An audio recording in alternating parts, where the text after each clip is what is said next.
প্রায় এক সপ্তাহ বৃষ্টির কারণে আমাদের এলাকায় চতুর্দিকে পানি হয়ে যায় এবং আমাদের খেলার কোনো মাঠ থাকে না।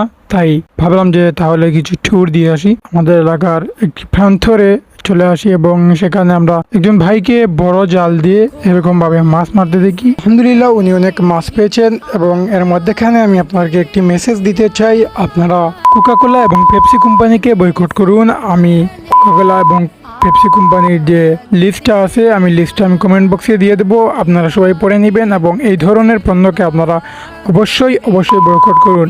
এগুলা কিন্তু ওই জায়গারই মাল। এখন তাহলে আসি মূল ভিডিওতে। কথা বলতে বলতে আমরা চলে আসি বাটার বাজারে এবং এই বাটার বাজার হচ্ছে একটি ঐতিহ্যবাহী বাজার এবং এই বাজারে আমরা যাই এবং গরুর বাজার শুরু হওয়ার ঠিক এক মুহূর্তে আমরা যাই এবং আস্তে আস্তে এখানে গরু আসতেছে এবং একটু পরে আমরা আমাদের শহর হয়ে বিয়ানীবাজার শহর হয়ে আমরা চান্দগ্রামে চলে আসি। সেখানে এসে আমরা হালকা একটু নাস্তা